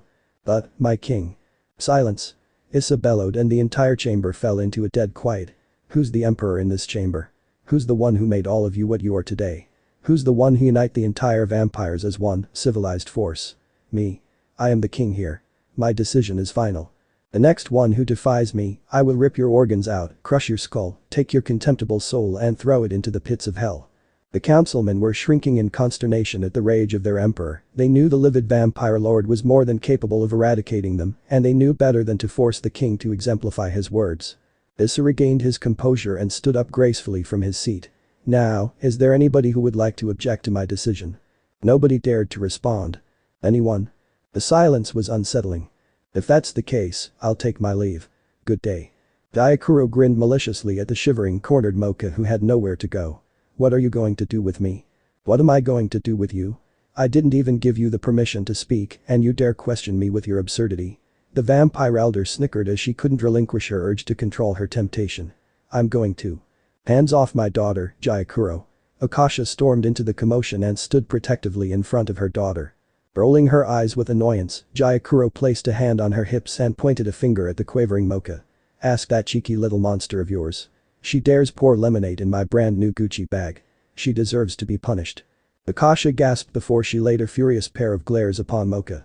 Tell me that's not true, Moka. Tell me. Moka swallowed hard and whispered. I did but. Akasha didn't want to listen to reason anymore. In a fit of rage, she slapped her daughter. The girl was petrified in horror that her mother had hit her. Her mother had never hit her before. Tears swelled in her eyes before she clenched her trembling fists and screamed aloud. I hate you. Ani-sama is 100 times better than you. Ani-sama never scolds me. Jauro chortled mentally in victory. She witnessed streaming liquid cascading along the curvature of Akasha's cheeks when Moka ran away from them. Naruto was following behind his father quietly and his head hung low. Issa noticed the abnormal silence his surrogate son was feigning and sighed. Don't be pestered by what the council has said just now. Father the blonde stopped in his tracks. The vampire lord twirled his sights at Naruto and raised a curious brow. What is it? The council isn't wrong. In fact I agree with what they say. I'm an abomination, Dad. I don't want to live if other people have to die. Foolish boy. Issa softened his gazes. Even if you die, other people will still die. One way or another, nothing will change. However, if you submit to the will of the council just because you believe you can't conquer the overwhelming might of Kyubi no Yoko, then I'm utterly disappointed with you. I did not raise you to be defeated so easily by the likes of the council or that fox. The Naruto Shuzen that I know is indomitable, uncanny, determined and a nanny to my daughters. Naruto's lips slowly curved into a smile of gratitude. Thanks for believing me, Dad. Right. Now let's get going. Issa crossed his arms and returned his bearings to his pathway, only to see a familiar entity standing before him. Furrowing his brows in displeasure, Issa tilted his head sideways and queried. It has been a long time, Belial. Long time no see, Issa-san. Belial smirked as he swayed his curly, shoulder-length hair behind his shoulder. The demon lord wore magenta-colored tuxedo, and his posture was filled with utmost grace. Belial's eyes shifted to the blonde boy who stood beside Issa, and his curiosity was piqued. Oh. This must be Prince Naruto. I have attended the council meeting, Issa-san, and I must say that your speech has always been so electrifying. Get to the point, Belial. I have no time for your silly chit-chat. Belial averted his eyes away and sighed. I would like you to repay your debt to me today. You mean that debt I owe you 500 years ago? I didn't take you as a calculative person. Regardless, I am facing a crisis. I really need your help. My help? Issa was perplexed. You never ask anybody for help before. Why the sudden change? Desperate time. Belial sighed. Besides, it's because I've never asked anybody for help, which is why I need to ask a favor from you. I'm listening. Belial stepped aside and gestured two entities, concealing under the shadow, to march forward. Issa and Naruto were surprised when two girls emerged from the darkness and bowed meekly at them. Belial smiled at the girls and turned his attention to the vampire lord. These two are my baby girls. This is Morrigan Eansland, and this is Lilith Eansland. The girl with short neon green hair spoke with a courteous tone and beamed ecstatically at the eulogizing presence that was the emperor. I am Morrigan Eansland. It is an honor to meet you, Millard. It is an honor to meet you too, Prince Naruto. Naruto scratched his head and chuckled sheepishly. I'm still not used to people addressing me as Prince. Another girl with vibrant violet hair who shared similar haircut with her elder sister flashed a toothy smile at her seniors. My name is Lilith Eansland. It is a pleasure meeting you, King Issa. Prince Naruto. Issa deadpanned. Great. Congratulations for having two daughters. I'm sorry that I didn't attend to your daughter's birthday bash. Now can I leave? Yes. Belial sighed heavily. But you leave with my Morrigan and Lilith. The two girls blinked dumbly. Upon registering their father's words, Morrigan and Lilith turned their sights sharply at their father and cried. Daddy. Are you abandoning us? Issa beat a confused brow. Why are you giving your daughters to me? The demon lord knelt beside his sobbing daughters and stroked their hairs affectionately. Morrigan, Lilith, the two of you must become strong, okay? Daddy cannot stay with the two of you anymore. You need to be independent from now on. But why? Morrigan wept. I don't want Daddy to leave us. Lilith screeched. Issa frowned. Don't tell me. Belial stared at the vampire lord with pleading eyes. Take care of them for me, Issa. I entrust their safety to you. In a blink of an eye, the demon lord disappeared into nothingness, leaving the young Morrigan and Lilith to cry hysterically at their spot. Naruto smiled benevolently at the girls as he ambled forward and patted their heads. It's okay. Everything will be alright. I'm sure. Shut up. Don't touch me. Morrigan pushed Naruto away and hugged her younger sister in a firm embrace. The blonde shifted his sights at his father. What should we do, Dad? Issa shrugged apathetically. In all honesty, I'm not good with kids. If they don't like you, they sure won't like me. Naruto and Issa turned their attentions at the still crying Morrigan and Lilith, and they sighed in unison. The vampire lord looked sheepishly at his surrogate son and smirked. I'll bring the three of you back to the mansion. I have something to discuss with Belial. Flicking his fingers, Naruto and the sobbing sisters were teleported back to Castle Akashiya, much to the blonde's dismay. Meanwhile, the maids in Castle Akashiya were suffering a dilemma. Jauro lost her priceless set of earrings and was accusing anybody who she deemed suspicious. Her primary target was set on her stepdaughter, Issa Shuzen. I didn't steal her earrings. How do you want me to return something I have not taken? Akua growled in untamed rage. Palua ushered her elder sister in frustration. Stop lying, Akua. Mom can't be accusing you for no reason. That's exactly what she's doing. accusing me for no reason. Akua wanted to argue for her dignity, but her tolerance and patience were limiting. Gyakuro slammed open the door and stormed towards her proclaimed culprit of her missing jewelries before pointing an accusing finger at Akua. Filthy wench. I didn't give you the permission to take my valuable. Return me my earrings, you low-class imbecile. I'm not low-class. Gyakuro scoffed indignantly as she crossed her arms, displaying her pompous attitude blatantly. Really? I know all about you and your wretched mother. The both of you are just one of a kind. She's a slut who has no qualm making erroneous decision to steal people's husband. And you? You're a hopeless thief. Your mother has forsaken you, which is why you've chosen to come here. To steal your father's wealth. You're a shameless bastard. Shut up. Shut up. Tears swelled in Akua's eyes as she clutched her ears shut. I don't want to hear it from you. Akua remained awfully quiet, unsure what she should do. She was afraid to interfere and be indulged in her mother's tantrum. Sporadically, Kokoa was skipping into the main hall and accidentally stumbled into the disputation. Gyakuro gaped when she saw her youngest daughter fiddling with her earrings and yelled aloud, alarming Kokoa in the process. Kokoa. Come over here, you rascal. Kokoa blinked and took a tentative step forward. What is it, mommy? Snatching her precious jewelry away from Kokoa's grasp, Gyakuro growled. How many times did I tell you? Do not play with my things. But mommy.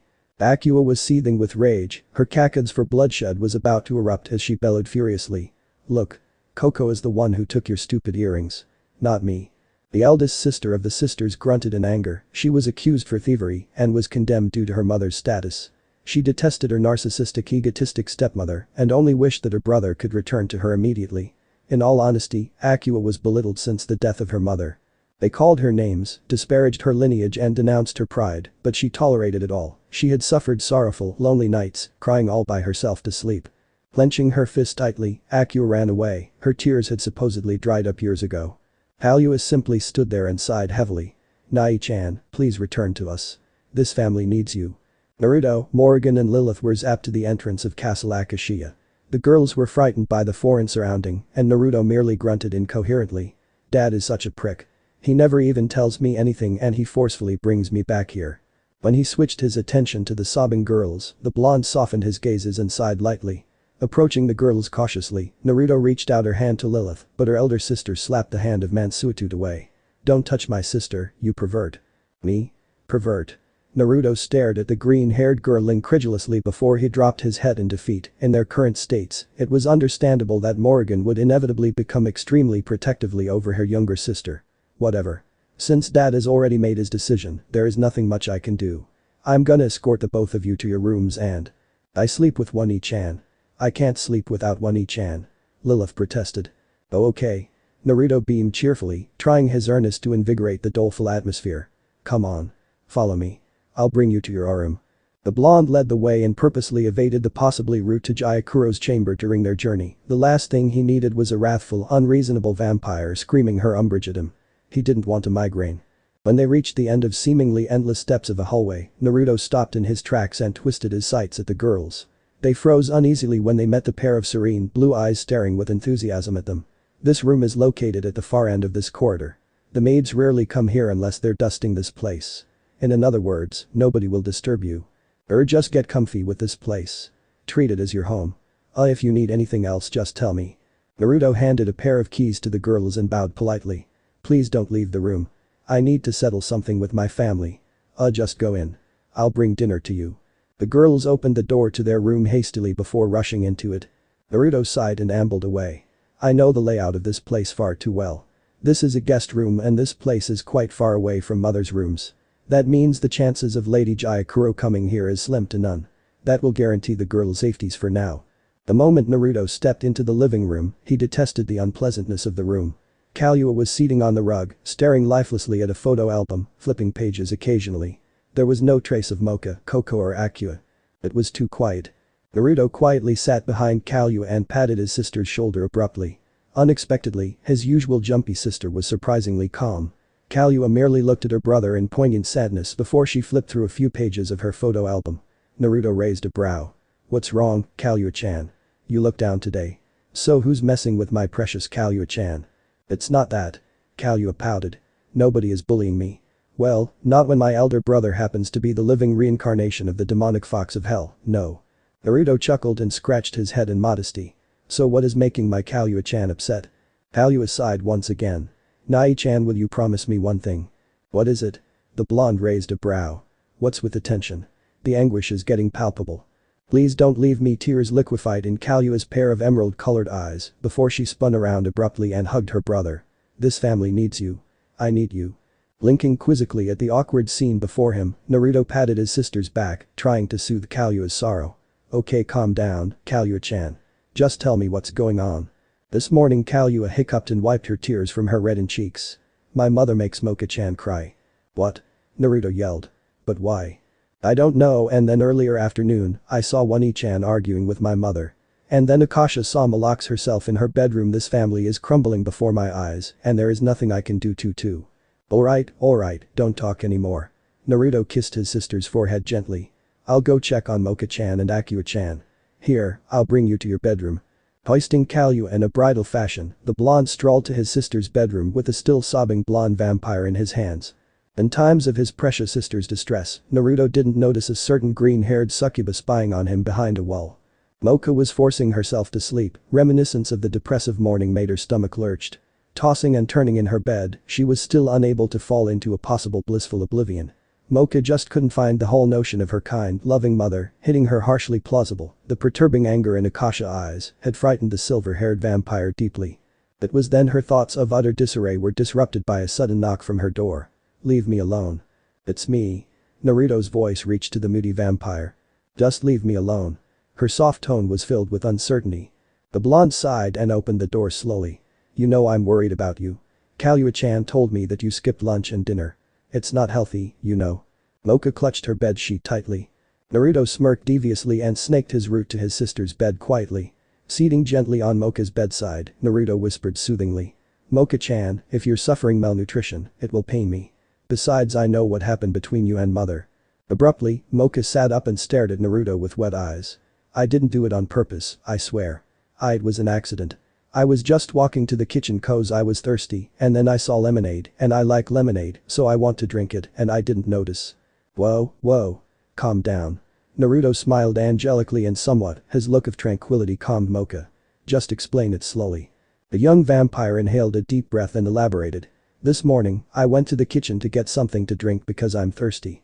I saw a cup of lemonade on the table, and nobody is drinking it. Since nobody has drunk that lemonade, I wanted to drink it. But then there's a spider on the ground and I was afraid, so I flinch. You flinch? Naruto raised his brow. Let me guess, you flinch and accidentally knock onto the cup of lemonade, and coincidentally, Lady Jaikuro's bag is right beside where the cup is. Too much coincidence is happening in this story. Naturally, this house is dustless and clean, so the chances of a spider crawling in our kitchen are quite impossible. And then that cup of lemonade. Who will just place a full cup of lemonade on the kitchen table without drinking it? And why the hell is Lady Jaikuro's bag lying right beside that table? Moka blinked. Are you saying that that woman is scheming to frame me? Why will she do that for? Is she bored or something? Naruto sighed. I'm just deducing. Now go to sleep. But I can't sleep. Stroking his chin in contemplation, Naruto's lips broke into a witty smirk. What do you think about supper? Akua had developed a habit of writing letters to her deceased mother whenever she felt distressed, especially the cause of her dismay resulted from an obnoxious, petulant woman who had a contemptible tendency to accuse people for spite. Placing her pen down, Akua stared through her window at the oak tree just right outside her bedroom, and there was a nest of sparrows resting on the branch. The vampire sighed softly at the avian and rested her cheeks on her cold palm. I'm starting to hate this place. Aware that her door was creaking open, Akua turned her sights at the intruder. Kallua. What do you want now? You don't need to be mean. I'm just bringing supper. Akua beeped a brow. Supper? Don't give me that look. It's Nai-chan's idea. Kallua placed the tray of food on a nearby table and crossed her hands. We might be sisters, but I know you do look at him with a different perspective that a sister shouldn't. Like you did. Akua smirked when her blonde sister's cheeks flushed hot red. She loved aggravating her younger sister. I don't know what you're talking about. Denial, my dearest sister, but I can see right through you. Akua's devilish grin widened into a horrifying magnitude as her judgment had hit jackpot. At that moment, Naruto and Moka strolled into the rooms with trays of food in their hands. What are the two of you talking about? Who's seeing right through whom? Moka queried innocently. Nothing. Kallua laughed nervously. Ni-chan is just saying that she can see right through me because… Naruto, Moka and Akua stared at her in complete perplexity. Because. Because I love to drink blood like she does. Right. Naruto distributed the dishes. I'm sure you do. Come on, the food's not going to eat itself. And where's Kokoa-chan? Kokoa walked into the room meekly as she was mortified to confront her elder sister. After the tribulation that transpired earlier, Kokoa felt ashamed. Naruto sighed as he saw the emotional turmoil swirling in his youngest sister's mind. Ambling casually to Kokoa, who was standing aghast at the doorway, Naruto patted her shoulders in assurance. Akua-chan, Kokoa-chan, I know there's some misunderstanding between. Misunderstanding? Akua narrowed her eyes. I was accused and humiliated. Trust me, I understand how it feels. Naruto took a deep breath. But the two of you are sisters. And you're the eldest, Akua-chan. She is still young. It's only natural that you're forgiving. Besides, this is all an accident. Kokoa nodded with an adorable pout plastered on her features. The eldest of the sisters deadpanned. When I'm at her age, I've already started killing polar bears with my bare hands.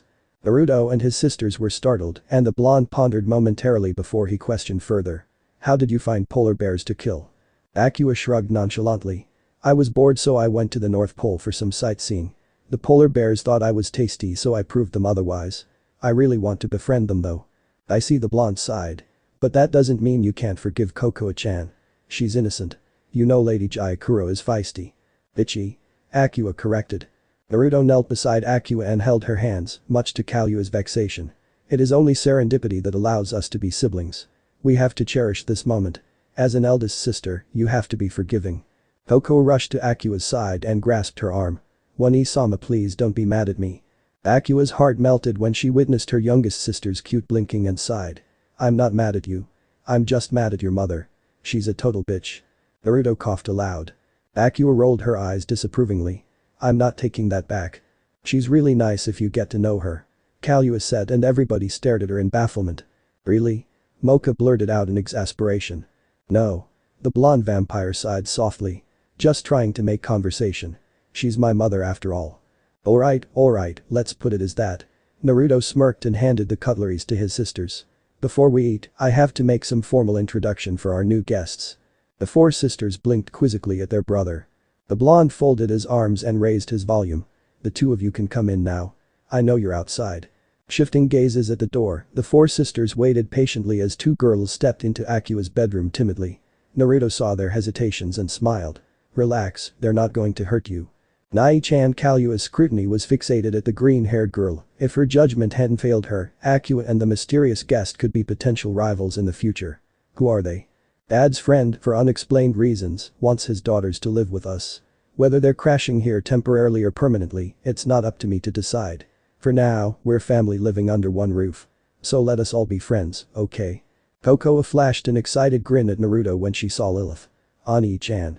Am I not the youngest now in the family? Look at her. I bet she's younger than me. The brother of the siblings grinned and ruffled Kokoa's vibrant auburn hair. Oh. What's so bad about being the youngest? You know Ani-chan loves his Kokoa-chan the most, right? Kokoa nodded fervently and hugged her brother. Yup. I'm Morrigan Eansland, the succubus who wore a plain black dress, whispered almost inaudibly. I'm Lilith Eansland. The purple-haired succubus, adorned herself with a delicate pink dress, switched her attention sharply at Kokoa and she winked playfully at her. And I'm 2 months, 6 days and 14 hours older than you. How did she know about my age? Kokoa dropped her head in defeat. I'm still stuck being the youngest. Drat. I'm Moka Shuzen. Nice to meet you. Moka bowed politely. I'm Kalua Shuzen, feel free to talk to me if you ever need help. The blonde vampire smiled uneasily at her guests and picked up her fork. Where are all these girls popping out from? Akua Shuzen. The eldest sister of the siblings glared at Morrigan and smirked shrewdly. You're strong. I can sense tremendous power emanating from your body. How intoxicating. Morrigan's seemingly pusillanimous facade shattered almost instantly and a nefarious grin crept up at her pink lips as she returned a subtle yet undeniably menacing gazes at Akua. Intriguing. You see right through me. You must be the Black Devil, Akua Shuzen. Akua didn't reply verbally, she merely smiled. Wait a sec. Naruto swallowed hard. You mean this morning? If I don't shed some tears, will your father accept me and my sister into your mansion? Morgan studied her nails insouciantly as she sat on the couch while Lilith settled herself beside her elder sister. What can I say? Acting is my forte and being ostensible is what I do. I must say though, for being the reincarnation of Kyubi no Yoko, you're awfully naive. Lilith giggled as Naruto blushed in embarrassment. Still Morgan stood up and stared at the blonde with promiscuous glow shining in her jade-colored eyes. Caressing Naruto's reddening cheeks with her slender fingers, the succubus winked seductively at the boy. "You're cute. And you know what? I like cute things." Nobody noticed Kalua had just snapped the fork in her hand. The food is getting cold." Naruto managed to slip away from Morgan's clutches and prepared the food hastily. "Let's eat." Oblivious to the situation, Moka and Kokoa chirped in delight. Supper party. Next morning. When Naruto was awoke, he was pressurized by a disturbing predicament. He had forgotten to usher his sisters to bed and they were all asleep in Akua's bedroom, cramping in her bed. Lying in the middle of the pile of sleeping maidens was the blonde, with Kokoa and Lilith hugging their bolster, which happened to be Naruto's right arm, while Moka was grasping his left arm as a mean for comfort. However, what was truly unsettling was the fact that Akua, Morgan and Kalua were sleeping atop of his body, rendering him unable to move even the slightest. Flexing his neck upright, Naruto couldn't help but smiled at the girls' peaceful sleeping forms. Kalua was drooling on his shirt while Akua was biting Naruto's collar in her sleep and Morgan was snoring softly.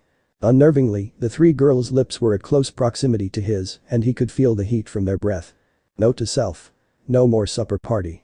Exhaling an exhausted breath, Naruto scanned the room and wrinkled his nose and brows. Dirty plates and bowls were tipped over and scattered randomly all over the chamber, leaving a repugnant odor lingering in the air. The blonde tried to raise his body, but the girls had his frame secured firmly onto the bed. Naruto sighed and whispered silently to Akua. "PSST Akua-chan. Wakey wakey." "Yeah, shut up and sleep." Akua fell back to sleep. Naruto turned his attention to Kalua and licked his lips. "Kalua-chan. Kalua-chan. I love you, Nai-chan." The blonde smiled. "I love you too, Kalua-chan. But right now, I really need to get out of this conundrum." Reluctantly, Naruto shifted his sights at Morgan. "Damn, I don't know her well." Suddenly, the green-haired succubus opened her eyes with an enchanting smile plastered on her face. "Good morning, cutie pie." Naruto almost choked. Morgan giggled softly and tapped her finger on his lips playfully. "Not so loud. You'll wake your sisters up. We don't want that, do we?" Yeah. Would you mind removing yourself from me?" Pondering momentarily, Morgan snickered in vivacity. "Why should I?" "Because this is getting uncomfortable." "Great." Morgan closed his eyes and nuzzled her cheek on Naruto's torso. "Now go back to sleep. Don't you feel sad that your father—" "I know what my daddy is planning to do. Rest assured, he will be safe." Morgan smirked. "Now go back to sleep or there will be consequences." Naruto sighed and closed his eyes. Breakfast was joyous. Moka's favorite sandwich consisted of half-melted cheese at the bottom section of the bread, half-cooked beef resting on the middle layer with fresh lettuce lying atop of the meat. Moka loved such order and was significantly fussy with it. She knew, amongst her family members, only Naruto took note of her particular.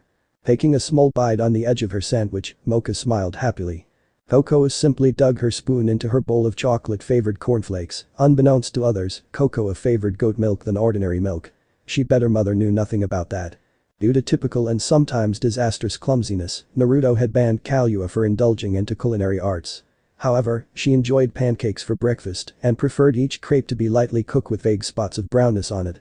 She desired strawberry syrup and it must only cascade at 4 directions, followed by 2 cubes of butter resting neatly on top of the highest crepe. Since Naruto had been preparing his sister's meals for years, it was only natural that he knew everything about them. Still, Akua, Morgan and Lilith were relatively new to the household. So the blonde had no choice but to execute his talents and cooked a banquet for the girls. Saying that they were enthusiastic was a mere understatement. "I wish we have guests in our house every day." Kokoa dipped her skewer of chicken into the saucer of barbecue sauce and bit it with glee. "Why?" Kalua was curious. "So we can have a feast for breakfast every day," the vermilion-haired vampire cried. Moka nodded fervently. Naruto pouted in mock terror.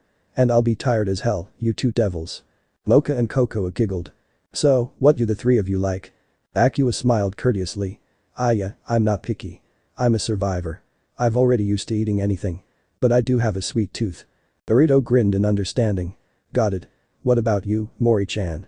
"Mori-chan? Where does this moniker come from?" "Heh. A player, perhaps." Morgan smirked in exuberance at the query. "Unlike Akua-san, I am a picky person. You sure you can handle me?" Kalua broke the stainless steel fork within her grasp once again. Ignorant of his situation, Naruto laughed nervously. "I hope so. Then I won't hold back." Morgan smirked and articulated her words fluently and rapidly. "I detest oily food, junk food and processed food. I like seafood. In fact, I love lobsters. I don't like my lobster fried. I prefer it to be steamed within a pot without using seawater. I want it to spray with salt, garlic, not sliced but diced, celery, herbs and peppercorn. I love stir-fried squid cooked by 6 cloves of garlic, olive oil and not peanut oil, celeries and pepper. I also love scallops marinated with white wine. Remember not to overcook the scallops or else its texture will become very awful. I also love lasagne baked with salmon marinated by red wine. So, do you understand?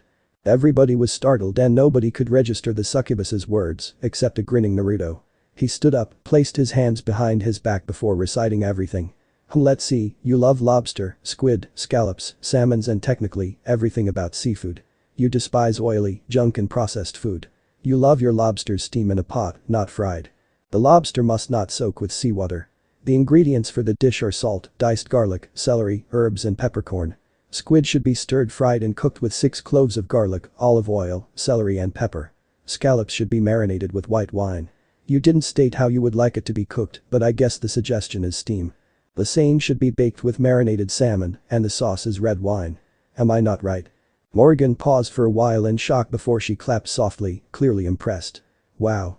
Even my personal chef can't remember all of them. I must say, you'll make a good husband someday. Alua had broken her spoon. Naruto scratched his head sheepishly. I have good memories. That doesn't mean anything. So, what is your desire, Lilith-chan? I hope it's not another cornucopia of Wonder Delights. The blonde snuck an impassive gaze at Morgan, she noticed it and blew a flying kiss. I just love tuna, that's all. Lilith tapped her chin in contemplation before a productive light bulb lightened up in her mind and she beamed. And cheeseburger with extra cheese. Cranberry juice, soda and fruit punch. I also like pizza. They're yummy, especially the meat lovers. And fish burger with extra tartar sauce. I like potato wedges and chips as well. Me like bubble tea too. Great, one loves junk food and the other happens to be a fastidious eater. My life just gets better and better. Naruto struggled to feign a smile. No problem. Easy as pie. Oh. I love pie too. Lilith chirped. Great. Naruto rolled his eyes. Sporadically, Jauro, dressed in her blue kimono, ambled gracefully into the kitchen and laid her pair of crimson eyes at 2 unknown entities. Oh. Who might you be? I hope you're not another abomination, like them.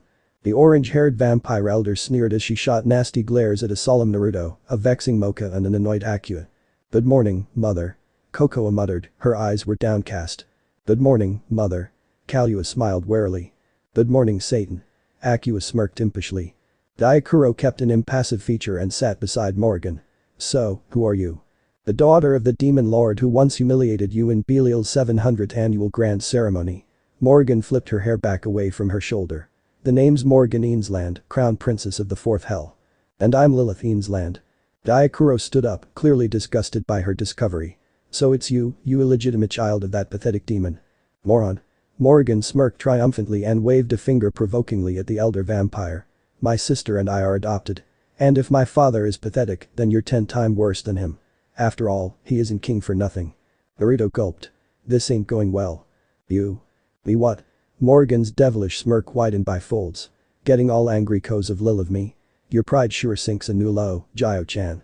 Jauro growled vehemently at the succubus before she twirled around pompously and ambled away. When silence had intruded the dining hall, Morgan shifted her attention back at the group, only to see Moka staring at her with stars of admiration sparkling in her eyes, Naruto shaking his head disapprovingly and Akua giggling with joy. Kokoa and Kalua sighed. Hooray. Wani-chan, you're awesome. Lilith cheered. Morgan winked. Jauro was venting in rage at her bedroom as she threw her cosmetics away from the table. Unforgivable. That wretched girl. It was then a malevolent idea struck her. Oh yes. There is a leaving party that will be held this Saturday. Great. I will specially invite Belial's councilmen. If my memory serves me well, they hate those girls' guts.